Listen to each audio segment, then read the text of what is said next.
broaden still further.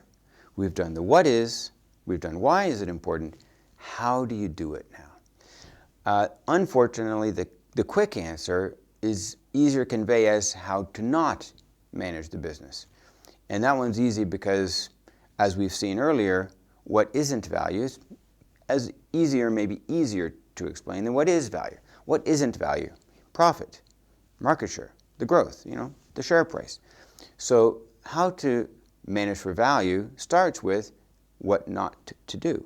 If you pay people to hit indicators, to deliver on targets, how likely will they destroy value in order to hit those targets? Well, ask yourself the question, what's easier?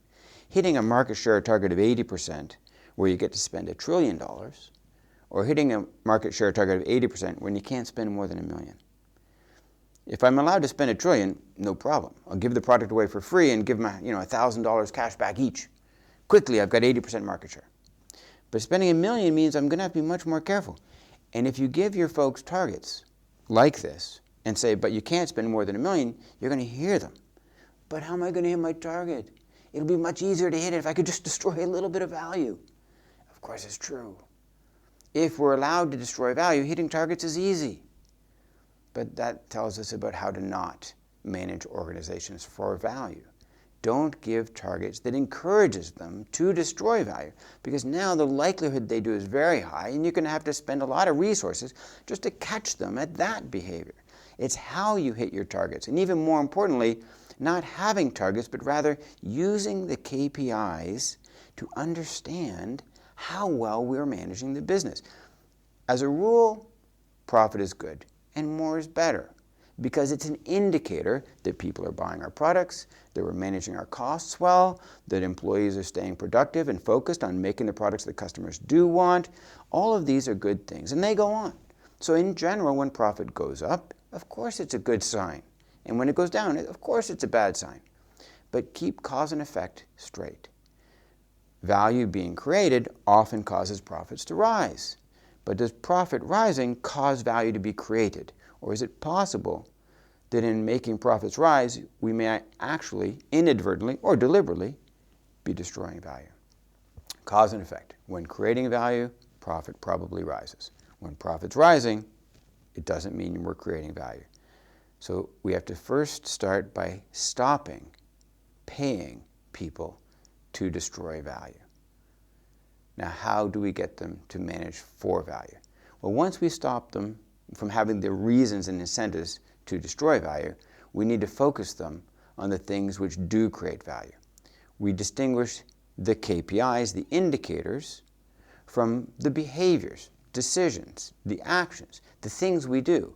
We're going to call them value drivers. The value drivers, the way we treat our people, the way we manage our relationships with our customers, the way we understand and deploy new technologies, the way we work within regulatory environments, the way we understand and anticipate competitive reactions. These are the things, among others, that drive our value. How well we manage them shows up in the indicators.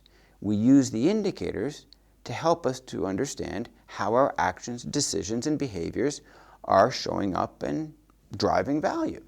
But the indicators aren't the targets. They're the guidelines. They're the tools we use to help us to understand. So step 2 in how, understand what it is we do that drives value, and use the indicators to help us to understand how we're doing on it. Are we getting better? Are we getting worse? Are we delivering? Are we not delivering? Okay? Finally, in order to do the how, we need a lot of data. The KPIs are data. It's crucially important that we gather the data with integrity, and we use it with respect and with integrity. Designing a culture with high integrity, high transparency, high levels of trust, with high integrity use of data is fundamental to being able to understand how our decisions are driving the long-term health of the organization. So to be a data-driven company, using data well, with integrity, is a fundamental part of how to manage for value. Having the culture oriented around delivering the long-term health of the company, and using the indicators to guide us rather than as targets to be hit. There's more to it than that, and we'll pursue it at another time. But that summarizes, in a nutshell, how we're going to manage for value.